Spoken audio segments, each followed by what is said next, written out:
ये जो करीबी मित्र है हमारी भारत की सरकार के, यही तो अमीर हो रहे हैं।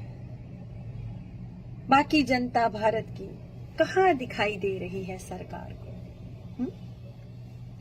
रेलवे बिक्री पर है, लाल किले सहित कई विरासतें किराए पर चल रही है, कई राष्ट्रीयकृत बैंकों का विलय हो गया है और कई शाखाएं सचमुच में बंद हो चुकी है। सभी बैंक भारी नुकसान झेल रही है। 36 सबसे बड़े कर्जदार देश के गायब हो चुके हैं, भाग चुके हैं, देश छोड़कर फरार हो चुके हैं। ठीक, कुछ करीबी लोग और उद्योगपतियों का 2.4 लाख करोड़ रुपए का कर्ज माफ किया गया। इतना बड़ा कर्ज माफ किया गया। और किसान को अगर कर्ज माफी के लिए किसान अगर कहेगा तो किसान बेचारा आत्महत्या करने पर मजबूर हो जाएगा, लेकिन उनका कर्जा माफ नहीं करेगी सरकार। बीएसएनएल में 54,000 से अधिक नौकरियों में कटौती हो सकती है। ऑटो उद्योग में $1 बिलियन का नुकसान है। मारुति सबसे बड़ी कार निर्माता के उत्पादन में भी कटौती कर दी गई है। कार फैक्ट्रियों में 55,000 करोड़ रुपए की कार का स्टॉक पड़ा हुआ है, जिसमें कोई खरीदार नहीं मिल रहा। और आवास और घर की भी बात करें तो 30 प्रमुख शहरों में ऐसे कई लाख घर पड़े हैं जो बिना बिके पड़े हुए हैं। बिल्डर्स की भी अगर बात करें तो बिल्डर्स भी आत्महत्या करने पर मजबूर हो रहे हैं, क्योंकि सभी परेशान हैं, कोई खरीदार नहीं है। लागत में वृद्धि अगर 18% से 28% पर जीएसटी है, तो इसी कारण सर कई बिल्डर्स भी आत्महत्या करने पर मजबूर हो गए हैं। एचएएल कर्मचारियों का वेतन देने के लिए भी पैसा नहीं है। और ओएनजीसी भारत के सबसे बड़ी लाभदायक कंपनी भी अब घाटे में चल रही है। बेरोजगारी के कारण, नोटबंदी के कारण भारत बेरोजगार हो चुका, कई लाख बेचारे बेरोजगार हो चुके। 45 वर्षों में सबसे अधिक बेरोजगारी वाला भारत देश हो चुका इस मोदी राज में। घरेलू तनाव भी उच्चतम दर्जे पर है। घरेलू तनाव तो होगा ही भैया, बेरोजगारी होगी, नौकरी नहीं होगी, घर में वेतन नहीं आएगा, राशन नहीं आएगा, तो घरेलू तनाव, डिप्रेशन तो लाजमी है, आप सभी जानते होंगे। भारत छोड़कर जाने वाले व्यक्तियों का भी उच्चतम रिकॉर्ड दर्ज हो चुका है। और भी बहुत कुछ हो सकता है, लेकिन मीडिया कुछ नहीं दिखाएगी।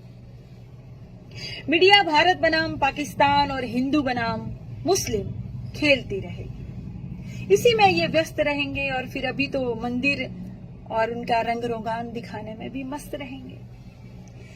इसलिए हमारा ये कर्तव्य बनता है कि हम सभी को वास्तविक तस्वीर के बारे में बताएं और सचेत करें, ताकि ऐसे कुशासन को उखाड़ फेंकने के लिए हम सब वचनबद्ध हो सके और वो देखे जो हम देखना चाहते हैं, वो नहीं जो ये बिकाऊ मीडिया हमको दिखा रही है। वो सत्य नहीं है, आप सत्य को देखिए।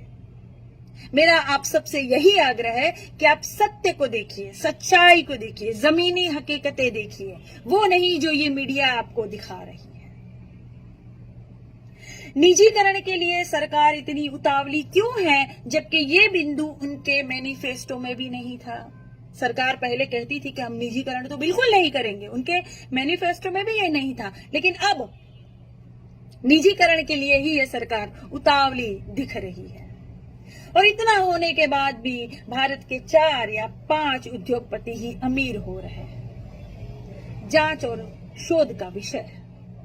सब ठेका अगर विदेशियों और अंबानी अडानी को ही मिल जाएगा, तो बाकी भारत के जो सक्षम लोग हैं जिनको ठेका देना चाहिए, वो लोग क्या सिर्फ थाली और ताली बजाएंगे? ये विचार करने योग्य विचार है। नींद से जागो, देश मुट्ठी भर लोगों के ही जागीर बनता जा रहा है। बाकी सब गरीब होते जा रहे, सिर्फ अंबानी अडानी जैसे कुछ लोग ही भारत देश में अमीर हैं, सुविधाओं से लैस, ये बिल्कुल अपना जीवन बहुत अच्छे से व्यतीत कर रहे हैं और बाकी भारत की जनता बर्बाद हो रही है। सोचिए इस बारे में। चुनी हुई सरकार का क्या काम है? क्या वो यही काम कर रही है जिसके लिए आपने उनको चुना था? क्या आपने सरकार सिर्फ और सिर्फ अपनी बर्बादी के लिए ही चुना था? क्या आपने सरकार खुद को बेरोजगार होने के लिए चुना था? आप सोचिए, जरा विचार कीजिए कि आपने सरकार किस लिए चुनी थी, किस लिए इतना स्नेह, प्यार, आशीर्वाद, सहयोग आपने सरकार को दिया था? क्या खुद को बर्बाद करने के लिए या खुद को संकट में डालने के लिए क्या आपने इस सरकार को चुना था? जरा गौर फरमाइएगा, विचार कीजिएगा, आपको सारे जवाब मिल जाएंगे। मौजूदा भारत की जो हालत अगर आप देखेंगे ना गौर से, तो आपको सारे जवाब मिल जाएंगे कि आपने सरकार को किस लिए चुना था। और इतनी सारी जो है सीरियस बातें करने के बाद, इतने सारे अच्छे विचार साझा करने के बाद, आप अभी डिप्रेशन में मत आइएगा, थोड़ा हंस भी लीजिएगा। देखिए क्या है कि टेंशन और डिप्रेशन तो चारों तरफ फैला हुआ है, कोरोना के कारण फैला हुआ है, तो इसमें आप बिल्कुल सीरियस मत हो जाएगा। हास्य कहीं से भी मिलता है, मैं कहती हूँ, तो थोड़ा हंस भी लीजिएगा, ठीक है? और मैं हूं ना आपको हंसाने के लिए। तो आज एक और बात मैं आपसे साझा करूंगी, एक अच्छा सा चुटकुला सुना देती हूँ। हुआ ये कि हमको एक भक्त मिल गया तो हमने उसे सवाल पूछा कि अच्छा सुनो, कोरोना कहाँ पैदा हुआ बे? तो कह रहा चीन में। तो हमने अच्छा कोरोना दुनिया भर में कैसे फैल गया? तो उसने कहा मुल्कों के बीच सफर करने से, विदेशियों से आने जाने वाले थे, उससे फैल गया। तो मैंने कहा अच्छा, तो मुल्कों के बीच सफर कैसे होता है? तो उसने कहा हवाई जहाज से। तो हमने कहा हवाई जहाज कहाँ उतरते हैं? तो उसने कहा एयरपोर्ट पे। तो हमने कहा मतलब कोरोना जो है देश में एयरपोर्ट के माध्यम से प्रवेश किया? तो उसने बोला हाँ। तो मैंने कहा ठीक है, तो हमारे देश में कितने इंटरनेशनल एयरपोर्ट हैं? तो उसने कहा 20 से ज्यादा। हमने कहा अच्छा, तो ये सारे एयरपोर्ट किसकी निगरानी में आते हैं? तो उसने कहा हमारे मोदी जी की निगरानी में आते हैं, हमारे केंद्र सरकार की निगरानी में आते हैं। मैंने कहा बिल्कुल, बहुत बढ़िया। तो ये बताओ 20 एयरपोर्ट को लॉकडाउन करना आसान था या पूरे भारत देश को लॉकडाउन करना आसान था? तो उसने कहा एयरपोर्ट को। हमने कहा ठीक है, तो चीन में कोरोना के कहर की खबर दुनिया भर में पहली बार कब फैली? तो उसने कहा जनवरी में। सही। तो हमने कहा जनवरी में एयरपोर्ट फिर क्यों बंद नहीं किए गए? अरे इसलिए बंद नहीं किए गए क्योंकि फरवरी में जो है भक्त फूफा डोनाल्ड ट्रंप का जो है स्वागत करना था ना, नमस्ते ट्रंप करना था, इसीलिए एयरपोर्ट बंद नहीं किए। ठीक। तो हमने कहा ठीक है, तो क्या तब तक एयरपोर्ट से निकलने वाले हर व्यक्ति का टेस्ट कराया गया? तो भक्त ने जवाब में कहा नहीं। तो हमने कहा तो फिर देश में कोरोना फैलने के लिए कौन जिम्मेदार हुआ? तो भक्त ने कहा नेहरू जी। क्यों? क्योंकि नेहरू ने ही तो एयरपोर्ट बनाए थे। ठीक, नेहरू जी, इंदिरा जी, राजीव गांधी जी, ये सब जिम्मेदार है। मोदी जी बिल्कुल जिम्मेदार नहीं है।